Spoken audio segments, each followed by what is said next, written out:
ఎదురు చూచుచున్నటువంటి వారందరికీ రాత్రి కాలంలో ఉన్నవారు ఉదయం కోసం ఎదురు చూస్తారని కీర్తనల్లో వ్రాశారు కదా.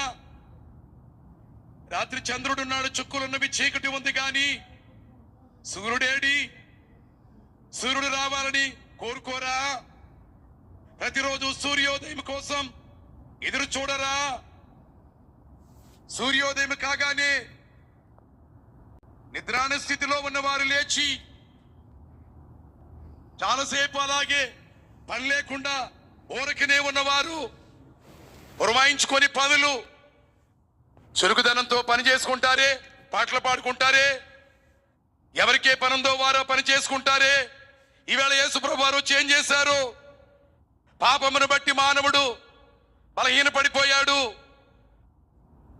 అనగా పాపమును బట్టి రోగముల బారిన పడ్డాడు.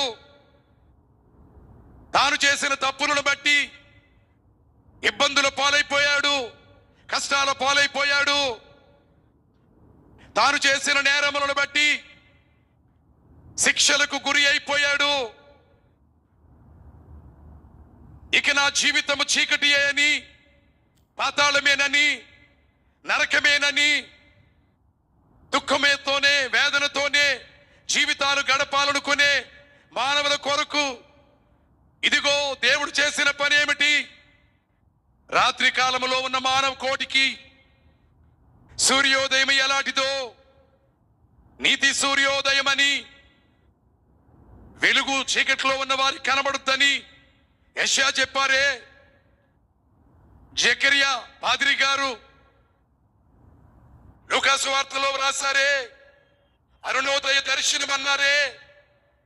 అందుకనే పగలు చేస్తారు క్రిస్మస్, రాత్రి చేస్తారు క్రిస్మస్. కానీ ఎక్కువగా రాత్రి చేస్తూ ఉంటారు. ఎందుకు?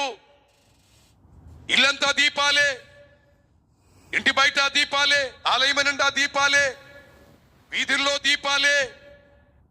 సింగపూర్ వంటి దేశంలో అక్టోబర్ నెలలోనే క్రిస్మస్ డెకరేషన్ మొదలు పెడతారు. సింగపూర్ అంతా దీపాలు వెలిగిస్తారు. ఎయిర్పోర్ట్ లోనూ ఈ స్టార్స్ ఉంటాయి, క్రిస్మస్ ట్రీ ఉంటుంది. అనగా క్రిస్మస్ కు ఆనవాళ్లుగా ఉన్నవన్నీ వారు పెట్టుకుంటున్నారు. అమెరికా వంటి దేశంలో కూడా దాదాపు అక్టోబర్ నుండే సందడి ఆరంభమైపోతుంది, క్రిస్మస్ సందడి. అంటే వారి ఆశ ఎంత ఎక్కువగా ఉందో.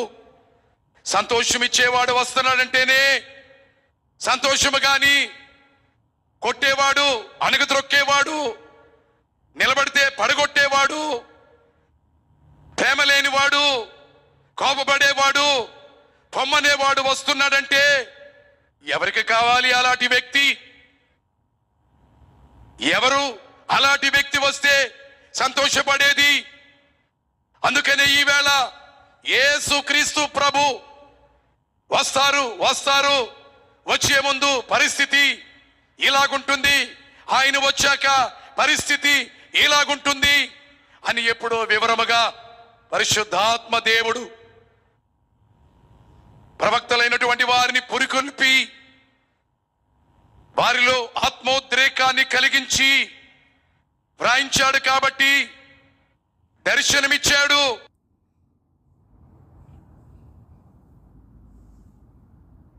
చాలా కాలము నుండి, ఎంతో కాలము నుండి ఎదురు చూచుచున్నటువంటి వారందరికీ